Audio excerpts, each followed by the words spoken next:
When I woke up this morning, I was feeling pretty dangerous. About the past and about the future. Welcome back to Draftvice. I'm Walter, and today, on today's episode, we're talking Cleveland Browns and their 2021 draft class, right? I've cracked down the tape of all the interviews of all the GM and people of that cover these teams. And again, for this one, I've cracked a lot of the tape of the actual players, but not only that, I've actually watched the press conferences, gone through them all, kind of sparse with some of these teams. What part of what I want to do for these is go over each of these teams and see what some of these teams value. You know, I got a lot out of watching the Saints and the Bills and Vikings press conferences last year. This year, I'm doing it all over again. See what nuggets we get. Now, I think the Browns are one of the harder groups to get real nuggets from. They really do try to hide their cards very well. But listen, folks, we will pay attention. And let's go right into the draft class, right? First off, oh, by the way, if you want, you can follow the podcast at Draftvice on Twitter, at Draftvice_football on Instagram. You can follow me at BROJO. Death is in the end of laugh. Punch, a delicious drink you drink in the summer. And again, I'm posting all different videos and podcasts and shows. So go ahead, follow, subscribe, share it with your mother, share it with your cousins. And in the show notes, there's links to all this beautiful stuff, all the videos already being done on this for Draftvice by me. And right off the bat, Greg Newsome, right? This is a guy I did not think would fall to them at 26, but I definitely thought if he was there, he was probably high on their board, top potential 5 guy that they would go after. I do think Kwity Paye was high up on their board as well. Clearly, Surtain was as well, but Surtain was going way too high. Surtain went 8 overall. So Greg Newsome can play man, can play zone. They like what he can do potentially in press man.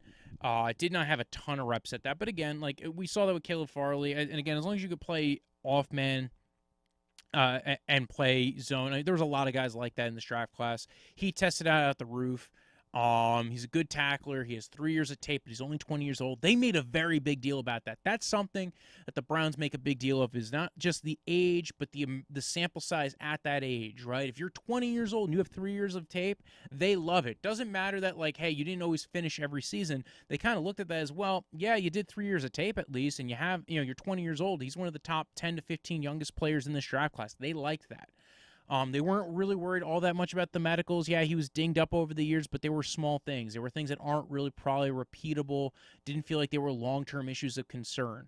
They feel like he's a really good fit in their defense. Again, he's another big, long guy. 6'1", could be outside corner, kind of similar in the mold to what they have with Greedy Williams already. Now you have 2 very big outside corners who are athletic. Greedy Williams coming off the injury. You also have Denzel Ward there. Denzel Ward's already a really good corner, and I mean top. I think he's a top-level corner, and that's when he's playing in schemes that don't even work for him. They were playing a lot of zone last year, and Denzel Ward's probably better off being used in man. And again, he was still very good. I think Denzel Ward's the guy they have to extend in the future. But again, they wanted the corner room to be deep. It didn't really matter that they have Greedy Williams and Denzel Ward. Now you're 3 corners deep. I think that's a good thing. They have 4 corners deep because they also have Troy Hill. They liked his intelligence, right? Not just his role, but everything reflexively. He only had 1 interception, but they don't really read into it. It's also partially about what your scheme does. They kind of wrote that off. They liked his ability to play downfield. And again, I don't know if that stuff always translates to the next level as far as ball skills. Again, he had a bunch of pass breakups, so it wasn't like he was bad at it. You want a guy who can cover. That's important. So again, I think that was a big deal for them. They really liked him. Getting him to be able to play outside. And again, you're not entirely sure what Greedy Williams' health is, but even if he's healthy, having 3 really good outside corners is really good for your team. They might have, I'm wondering what they're going to do for the 4th corner, whether it's a UDFA or a veteran. I thought they might even draft another one in this draft class. Maybe there's somebody who they had from last year, AJ Green, Donovan Olumba, Robert Jackson, guys like that who they might like still. So, I think that was such a good pick for them. There were other guys on the board that they could have taken, sure, but I think that was a chef's kiss, if you will. I think that was perfect for them. That's what they wanted. Nathan Zagura was on the Locked On NFL Draft podcast, draft show as the Browns pick, and he put him there. He pegged it perfectly. Again, it's a lot of good coverage players. Not just adding to the coverage here, but second-round pick, linebacker / safety / star defensive player, Jeremiah Owusu-Koramoah goes to them at 52. Now, you might be like, Walter, they didn't have the 52nd overall pick. No, they traded up, but they did an amazing thing. They did a pick swap. Right? Ooh, a pick swap. Yes, they swapped their third rounder with the Carolina Panthers' fourth rounder. So basically, they moved back like about 20-something spots from the third to the fourth round, and they traded up about 7 spots in the second round. So what they got out of that was Jeremiah Owusu-Koramoah. Now, there's a little bit of talk. Maybe he fell because of a potential undisclosed heart condition. There was an undisclosed health issue mentioned by PFF the other day, and I didn't hear anything about it beyond that. Even now, as Adam Schefter's reporting it, it sounded like everybody cleared him, so it doesn't sound like they were all overly worried about it. It sounds more like it was a scheme role, versatility, not the versatility, but the scheme role. What are you going to play him as? Are you playing a weak side linebacker? Is he a safety in a scheme? He didn't play the post or play single high very much. So again, I think for the Browns, he is a linebacker for them. They said he is the weak side linebacker. That doesn't mean he's not going to have different coverage roles. Again, he basically played slot corner a lot when he was at Notre Dame. So again, he can basically do both the linebacker / slot corner, basically nickelbacker role for them, without ever having to come off the field. I think that's very important. Again, you're playing against guys who are very athletic. He was a little dinged up at his pro day, so he didn't run the 40, but he did do a lot of the other stuff. Worked out very well. I just think he's a good player. He's very athletic. He's very fast. He plays hard. The one issue I have with him, and I think a lot of people had with him, was his tackling. He didn't always wrap up when he tackled. He just kind of like hit you very hard, and I do worry about that at the next level.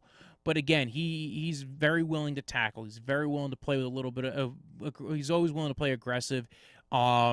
They did kind of note, because between him and Tony Fields, they're both very similar sized guys. They took Tony Fields in the 5th round, and basically it felt like they were drafting Jeremiah Owusu-Koramoah's direct backup, guy who similar size, 6'1", lighter dude, kind of discounting Jeremiah Owusu-Koramoah, probably going to be a special teamer that backs up JOK, and they have like 2 guys that are almost similar breed and skill.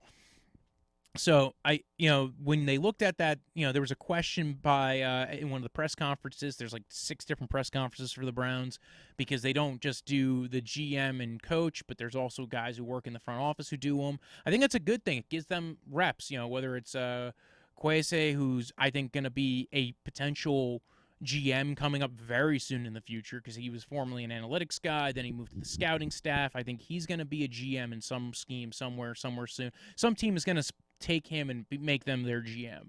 And listen, man, I hope for it, man. I think he's a great dude. Jeremiah Owusu-Koramoah, Tony Fields. When they were asked this, though, it's like, oh, what's the difference between a linebacker and a safety in your system? And they said, well, it's where you line up and what you typically had to deal with. What were your roles, right? You're not dropping JOK down by the post. So you're not playing him at split safety or field safety. You're playing him down in the box no matter what you're doing. Their ability to get off tackles, to go ahead and make plays in the run game. I think those were the things that they were looking at between Tony Fields and Jeremiah Owusu-Koramoah, where they said these are the guys that, like, they're linebackers. There are they might be new style linebackers. They're fast, they're quick, but there are linebackers. These are what we want in the weak side linebacker. They might be 6'1" and 220, but they're fast and they're good and they can cover very well, and that's what we want on the back end. Again, they traded up to get JOK. I think they were actually potentially willing to trade up to. I think they wanted him in the 1st round. I kind of noticed, because one of the teams I cover, quote unquote, I pay attention to the most is the Browns. As you could tell, I'm wearing the fan hat.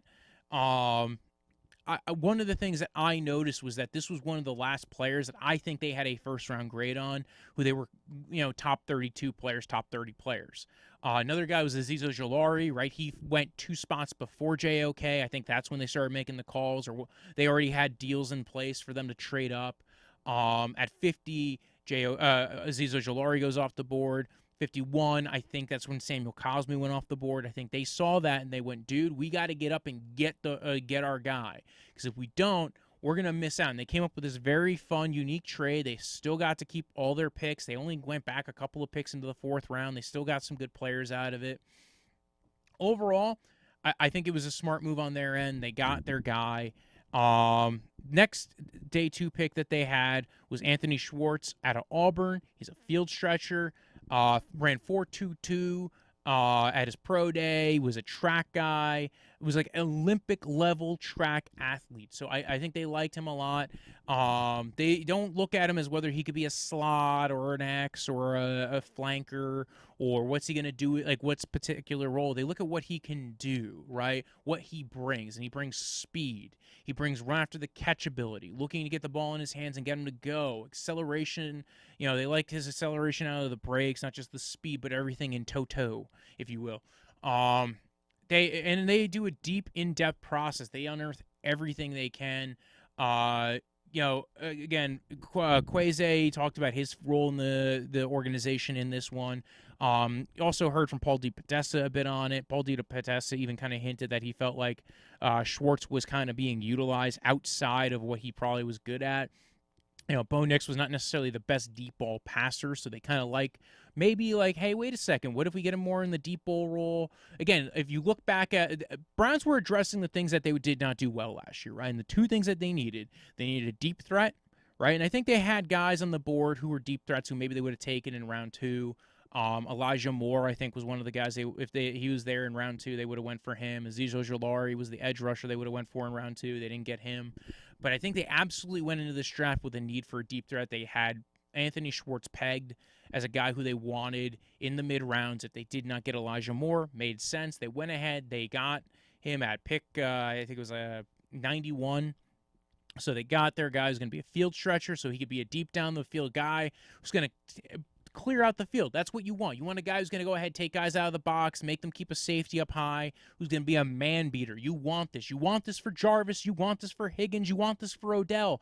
Now you can get Odell a lot of run after the catch because that's what Odell and Jarvis do very well. And then even if they aren't just doing that, Odell was the only guy on the offense last year who really scared defenses, made them back off, made them say, go ahead and fight us, dude. And Odell was good at that for the first 6 games, then he tore his ACL. So, again, I think, with Anthony Schwartz, you're now adding another element, a guy who is not just a speed guy, but can do all the things you want. And they unearth every piece of info in this, and they love what this guy can do. He's still only 20 years old. He's 6 feet tall. He looks a little lean. But, again, you don't need him to be he's kind of like a Robbie Anderson, to be honest. So that's kind of what I like about him. He's very Robbie Anderson-ish. You don't need him to be getting 600 targets in a year or something. If that was ever even a real possibility, no, it's not. But again, 100 targets. You need him to be like a 50 to 60 target guy. Make sure the defenses are playing you honest. You're getting another guy. And I do think at the end of the year, I do think start next season, their wide receiving core is probably going to be, a combination of Jarvis Landry, Kadaro Hodge, DPJ, OBJ, and Anthony Schwartz, and Higgins, right? Those 6 guys. So I think those 6 guys are going to be on the roster going into next year. And I think that's a very good roster to have. You have very varied skill sets amongst those guys who could all play different roles in your offense. I dig it a lot. Next up, they have James Hudson out of Cincinnati. I watched a little bit of his game against Azeez Ojulari early on. I wasn't really scouting James Hudson because I wasn't scouting offensive linemen too much, but I did watch a few games of him because, again, he played against Azeez Ojulari.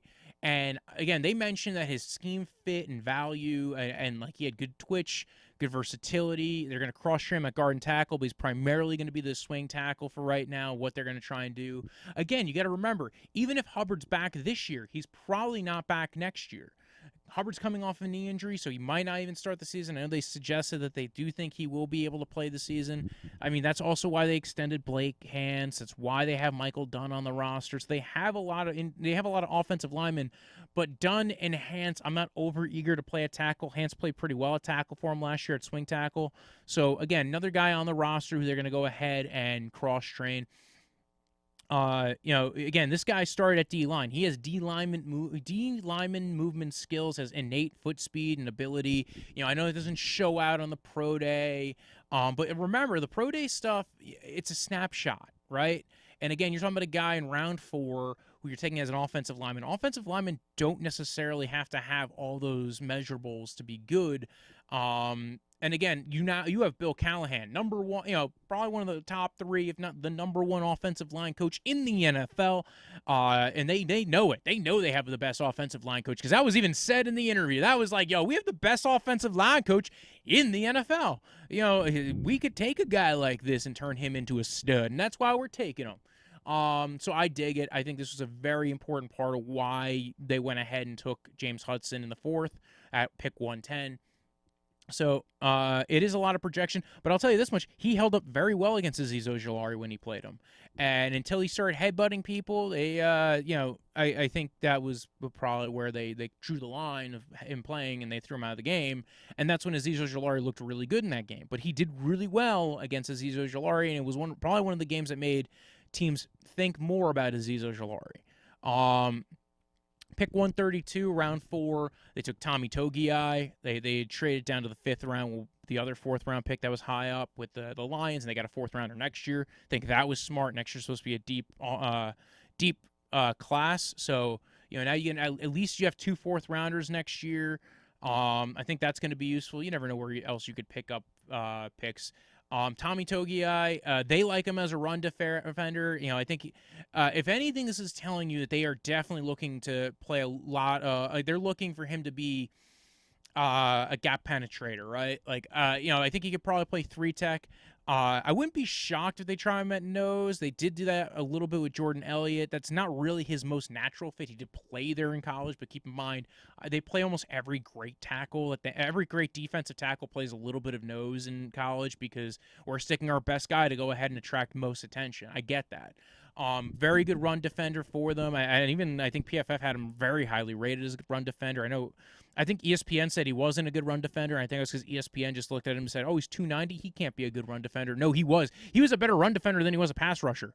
Very good at getting his guy into the backfield. Very good at disrupting plays, both run and, again, I think he can be a good pass rusher. I think there's definitely things to like about his ability to, again, get into the backfield. I just don't think he has the pass rush repertoire. If he does, if he develops that, he can be a dangerous mofo, I'll tell you. So I do like Tommy Togiai. They like Tommy Togiai. They like his quickness off the ball. Again, this guy's a guy who benched 40 reps for his pro day of that 225. So he shows competitiveness. He's just going to be a disruptive D lineman. I think him and Jordan Elliott create a good combo of guys to have as 3-tech rushers. I don't think Malik Jackson prevents you from doing anything. I think he's there for 1 year. Andrew Billings is there for 1 year. They also got UDFA Marvin Wilson, fully guaranteed his salary this year. So I think he's probably making the roster, although it's not a big salary either. But they really liked him. Again, UDFA guy. They really wanted him in that room. He is more of a no shade 1-tech guy. When he played there, he played really well. So when he didn't play there, he did not play well. I think they were trying to play him at kind of a 3-4 DN role this year at Florida. So there was some reasons why Marvin Wilson took a little bit of a dive this year. I think some of it might have been the knee injury, and I think some of it might have been the scheme change, and also just not a lot of people did well in that new Florida State system. So I think they looked at it and they said, you know what, we kind of want to move. He fell out of the draft. That was a guy who was a potential 1st-round pick, 2nd-round pick, went back to school, and then almost literally went undrafted because of how bad the tape was. He went to the Senior Bowl. I think he had an okay Senior Bowl. I don't think it was that bad. He had moments on there. But again, defensive linemen tend to look better at the Senior Bowl too, so I don't think teams overweigh it. I think it's usually if you're an offensive lineman doing well at the Senior Bowl, then they really like it, or if you're a corner at the Senior Bowl, they really like it. So let's get back to the, Tony Fields II. He went after Tommy Togiai. Him and I already mentioned him and JOK, very similar build and frame. And again, this is discount JOK, and they got both of them. So I think teams are going they clearly have a plan for these guys. So both him and JOK can kind of be very useful. He should help on special teams. They want to be violent on the defense. They want to be fast and violent and tough and smart and accountable. and they want speed on the back end. That's what they want. How do you, and this is where the quote came from, where how do you differentiate between linebacker versus safety? And again, they look on guys used in the box versus, who take on tackles versus guys lining up in the post. And, you might have crossing roles, but again, what your primary duties are on one end versus another. I think that's why they are describing Tony Fields and JOK as linebackers. Then they took Richard LeCounte out of Georgia, which a lot of people, so it was weird, right? So he had a very bad pro day. He ran the 4.8, so everybody kind of had him off the board. It was weird, though, because going into the offseason, even PFF had him as a fourth-round kind of safety. Daniel Jeremiah posted that, his GPS tracker had him as one of the fastest of the safeties or fastest players on the field in the 90th percentile. So again, because he went to Georgia, he probably has one of those GPS track. He had one of the GPS trackers. I had speculated that was maybe one of the things that helped push them that direction. And then as did other people. And then Daniel Jeremiah released this information. We all went, well, see, this is what was going on. It was GPSs. They're all just using the tom-toms to go ahead and track the players. So they feel like he could play field and boundary safely. He was highly recruited, 5-star athlete. He was voted most improved player in 2019, and he played behind a very talented group of safeties at Georgia at that time in 2018. It was a 3-year starter. He was hurt in a motorcycle accident this last year. Suited up in the Cincy game, took the final snaps, did a full workout in the spring. The full workout in the spring probably didn't help him overly, but maybe he was also still recovering from the injuries as well. And, again, I think teams are now feeling more comfortable about the injuries. He has got a good special teams history in college. So, again, special teams are the quickest way to get you on the field for a team. Especially if you're a backup, they want guys who could play special teams very well. And I do think that teams, especially on day 3, take that into account with the players they pick up. They mentioned that Andrew Berry wanted to be aggressive, right? And that he's going to, one guy said he was the smartest guy in the room, and he won't tell you. So, again, I liked Richard LeCounte. I was, when everybody kind of shaded him, I also kind of shaded him as well. But he was a guy I was aware of earlier in the process, and there was a lot of talk about him being like a 4th-round safety. I guess if he had tested how he played earlier this season, teams maybe would have pushed him up the board. Demetric Felton was the last pick they made, 211. He was a big Senior Bowl guy. He did not test well. I think his RAS had him at like 0.91, which is not good. It was like you get like full numbers next to that, and he had a 0.91. So just give you an idea on that. That's as a wide receiver, though. He is there as a running back / wide receiver, kind of like Duke Johnson was. Keep in mind, Andrew Berry was part of the front office that was there for when Duke Johnson got drafted. I don't think he did draft him though. I think it was the year later. I think Duke Johnson was drafted the year before him, but he saw the versatility. So he was there for a lot of the time that Duke Johnson was there. Demetric Felton's got a very similar skill set to him. And again, if you change his RAS to, running back, it looks a little bit better. But again, I went to the Senior Bowl, tested out as wide receiver at the Senior Bowl, kind of like, doing the route running, was beating guys up and down the field, and when they were covering him. Again, he can be a real running back, though, too, and I think that's what they were kind of doing, was they want a guy who could be versatile. He could also be the return specialist guy. Dearness Johnson, you're trying to find a guy who has a different skill set.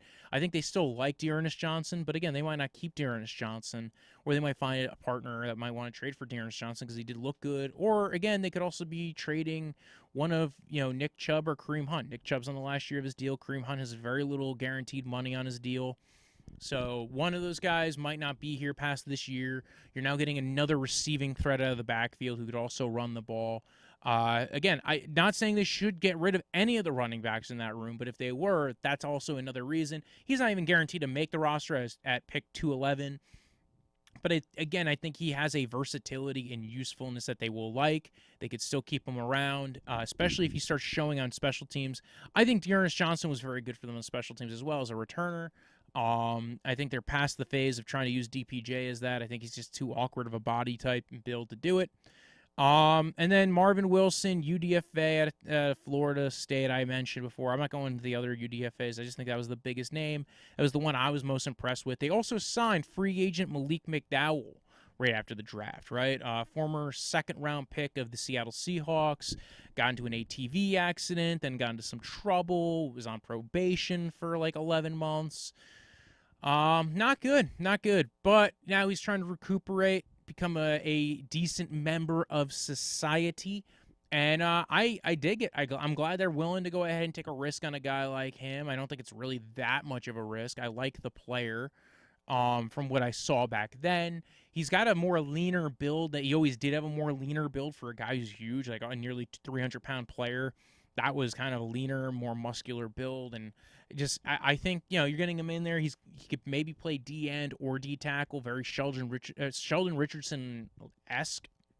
I think I was actually maybe, but he also has very long arms. Like he had vines, if I remember correctly. I didn't pull up any of his history. That information came today before I recorded the podcast, so we're recording this video. Again, I very much do like what I saw from him back then. I liked his perspective. Again, he was a guy who people were talking about in the first round that year. Fell to the second because teams weren't quite sure if he liked football. In fact, he had told some interview people that he wasn't quite sure if he really wanted to play football. He didn't really care about coaching. He didn't think it would be it was a very weird track record and history for the guy. Now he's coming back. Again, maybe they still bring back Sheldon Richardson, but it seems like they're trying to attack D tackle in the cheapest way possible.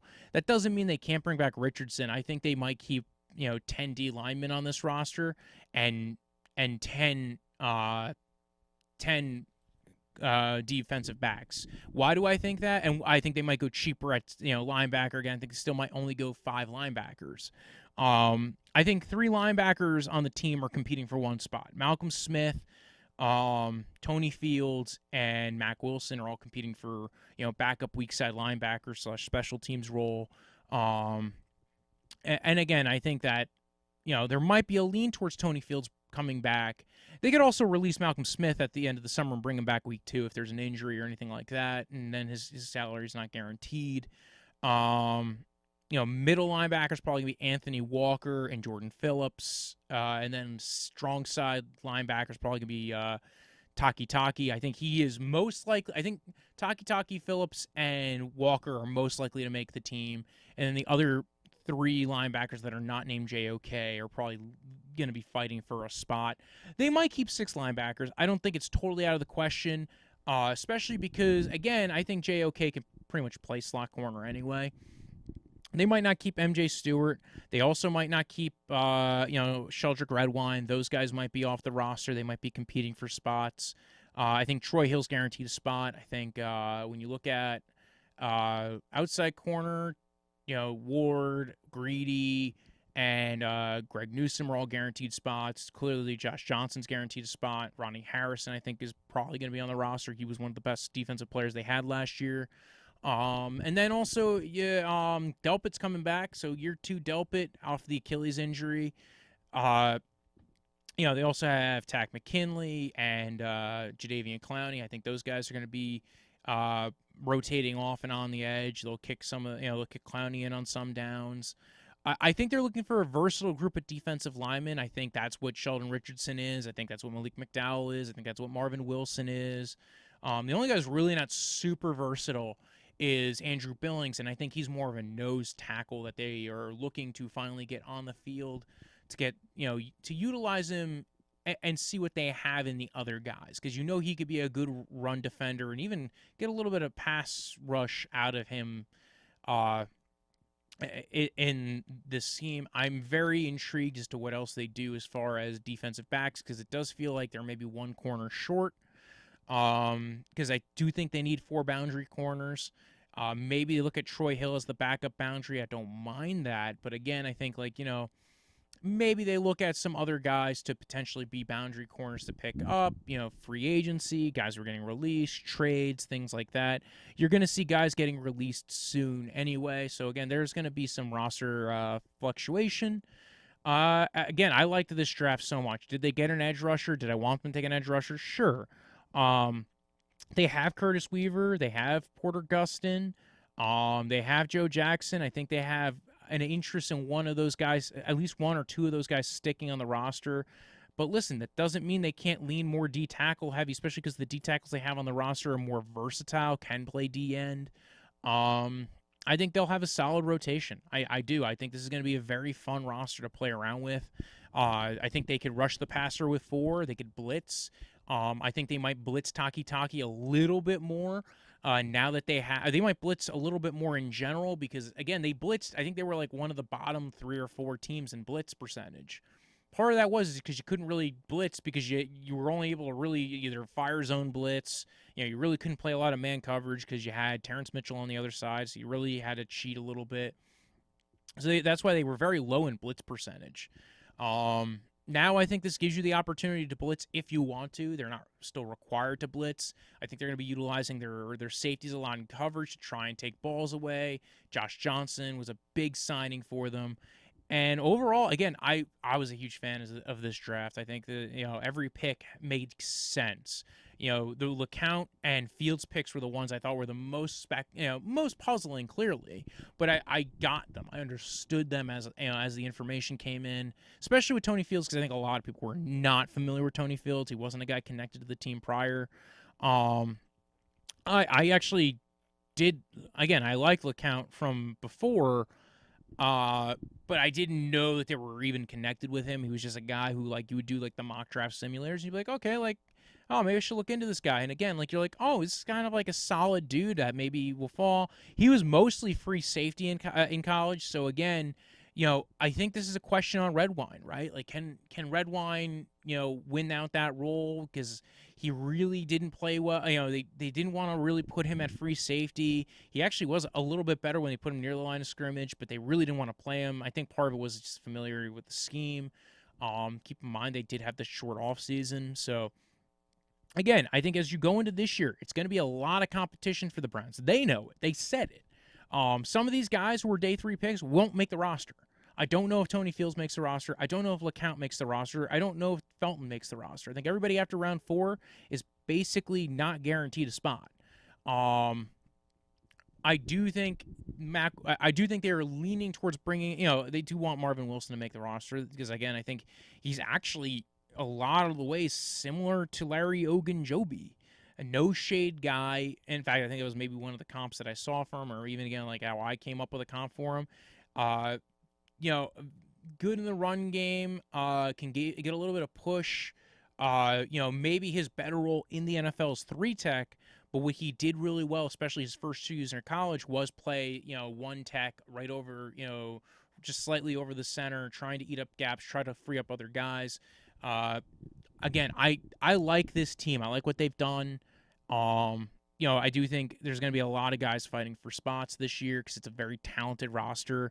Guys who, might make it onto this practice squad or guys who have special teams value are going to probably make it. So I think overall, I love the Browns draft. I'm going to have people on who are fans of the Browns do more Browns content. I'm not going to be a specific Browns show. I'm not moving towards that method. But there's people who I've talked to, been on their shows, want to have them on here, talk about their feelings on the draft. So again, follow the podcast and the show at Draftvice on Twitter, at Draftvice_football on Instagram. You can follow me at BROJO. Death is in the end of life. Punch a good delicious drink you drink of the summer. And follow, subscribe. And take care. Watch all the other videos. I do 1-minute videos, the shorts, whatever. They're also on the TikTok. They're on the Instagram. Go watch them all. Like those. Do those. All that fun stuff. And then, listen, it's going to be, once these are done, man, it's going to be a long time coming with other shit. Go ahead and check out Brenda Facemere's show, Face Off with Facemeyer, Brenda Facemeyer. I'm on that every Thursday, 6 to 7. Find it on the Facebook, TTFN. When I woke up this morning, I was feeling pretty dangerous.